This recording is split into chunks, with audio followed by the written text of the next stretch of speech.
Welcome to my humble little office. My name is R. Keith Andrews. I'm a spiritual guide, paranormal adept, and published author. The Yldrbacian Chronicles is a 12-volume saga which I conceptualized in 1978 and is now in print. This is, by the way, a live recording, meaning I'm not going back to double-check anything. I'm going to make sure that I do it right the first time, I hope. But any hiccups that come up, that's just me. If you ever meet me in person, you'll find out I speak the same way. Anyway, where we begin.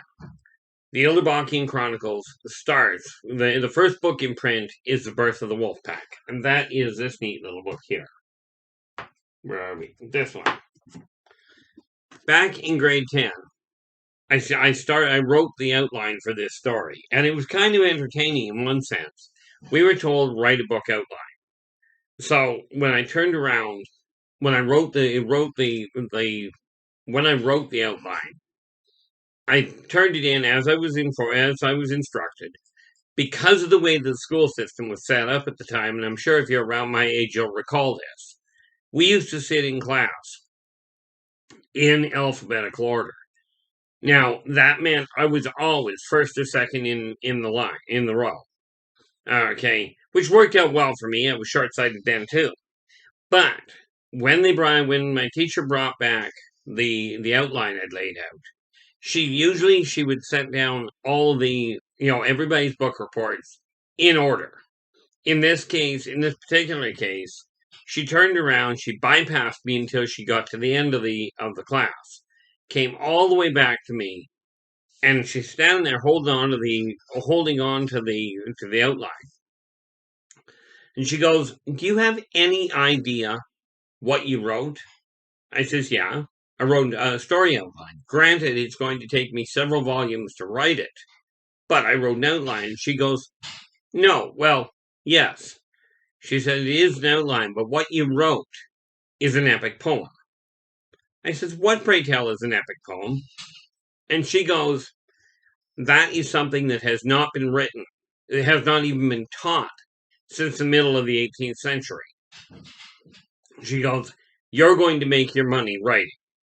Now, that epic poem is mildly modified. The mildly modified version is actually in the back of this book, in the appendix. Okay, the mild modification was it used to have actual numbers of years. I turned that into a slightly more ambiguous statement, but it still is the same story. So the way it all come together, if you actually read the story in the back in the appendix of this book, you'll find all the backdrop to it. Now, I am in the middle of writing the expanded version of all the backdrop, but where this one takes place is after the fall of man, after the end of the story. And the reason for that is because in a lot of ways, The Birth of the Wolf Pack is a tribute to the gaming community to the gaming group that I was gaming with at the time. To me, we had so much fun and it had such a big impact on my life. Clearly, I'm still gaming now. Okay, but it had such a big impact and I enjoyed so much of the time we had as a gaming group, as well as individuals outside, that I decided I was going to take this story and turn it into a book that everybody could enjoy. So much as this is post-apocalyptic, the world has gone to heck in a handbasket. Where it starts, where this book starts, is with Jeremiah. Okay, Jeremiah Wollstrom is the primary character. Okay, and he is returning to a little bar called Casey's. Well, it's not really that little, as you'll find out if you read the story, or more to the point, when you read the story. Casey's is a very active trading post with a very different atmosphere. Okay, well, Jeremiah, when he first comes back, you get to take a look at the layout of Casey's. Okay, and you get to meet some of the people. One of the first people that he ends up running into is a member of a group of people called the Keepers. These are people that have dedicated their lives to taking care of the animals that are left behind after the world collapsed. Now, these can be anything from wild animals to pets. Doesn't matter. These people, the keepers, are a group that are very paired with their individual animals. Okay, so that happens right in the first chapter. Now, I don't know how long it takes you to get into a story, but in the first chapter, there is a little bit of, as you can imagine, in a post-apocalyptic book, in a post-apocalyptic world, you can well imagine that in the first chapter there's a fight that breaks out. Not much of one, but it gets things moving. Chapter 2 is where it gets underway, and you end up with a very detailed combat scene, 10-1 odds. 7 dead, 2 wounded, 1 gets away in one piece. This is actually against Jeremiah. Now, you'll come to understand that Jeremiah is the pacifist of the party. He will do his best to work his way around this. Does not mean he is not able to fight. So you'll meet a few people. You'll get to understand there are flashbacks that'll take you back to parts of the story before this. Okay, that take place in the original, the first 9 books. Okay, you'll get flashbacks to go back and look at that and find out more about the people. Jeremiah himself is still trying to help put things back together. Now, there's a special connection between he and Casey. Okay, because when Jeremiah first gets into the area at all, okay, there is a situation that arises, and it arises in one of the books earlier, where he ends up dealing with a situation and backs Casey up. This is the beginning of a long-standing connection. Okay, now when you're looking at the situation, you'll get to see the inside of Casey's. Okay, you'll get to see the layout of the floor, and yes, I have included maps. Like there is a map of Casey's floor plan, at least the first floor of it. Okay, and this is a central point. In all fairness, the story itself, when I started writing it, I didn't know where it was going to go. I started it in a bar because that seemed to be the easiest place to start. And then I let the story write itself. And it's still, to this day, as I'm writing along, here I am in the third book, the final book of the last trilogy. Okay.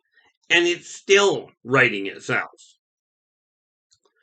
So, as you know, if you're a gamer, okay, there is a very important little factor here.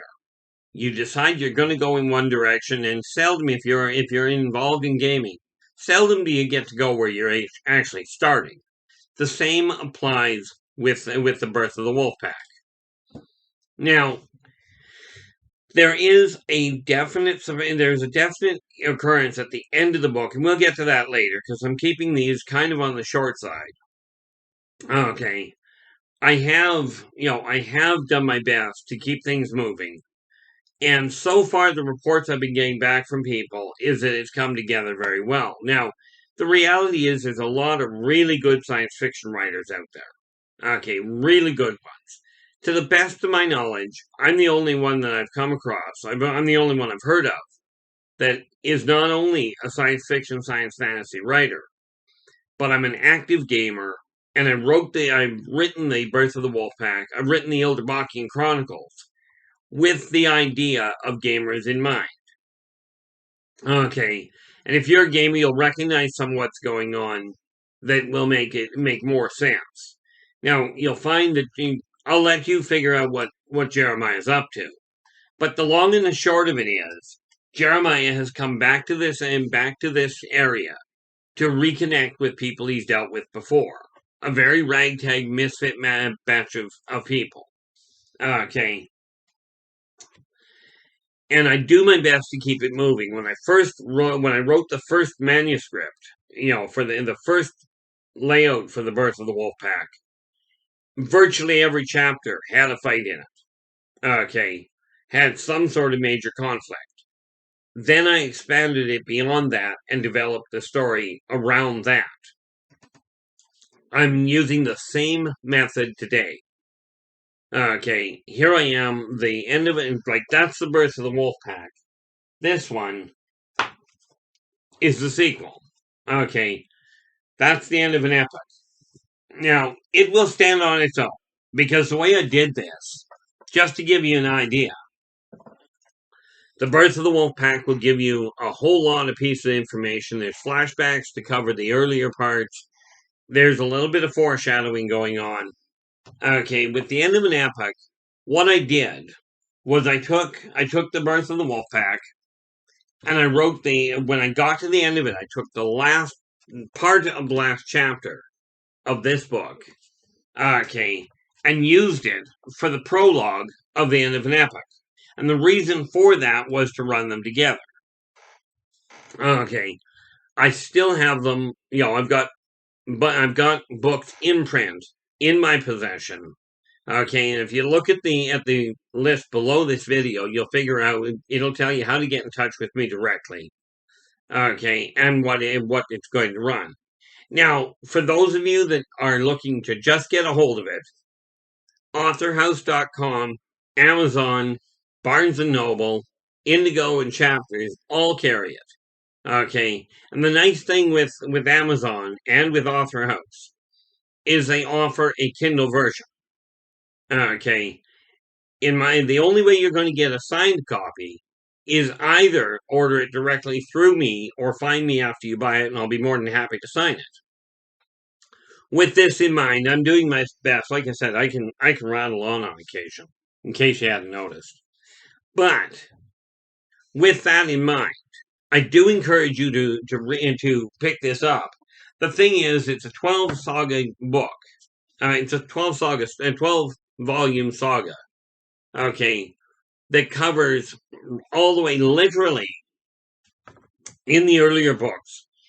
Okay, it literally covers, and even in these ones, some of the information on past lives, on spiritual, on your soulmates, twin flames, how all of that works, as well as some of the other metaphysical tools and the logical tools.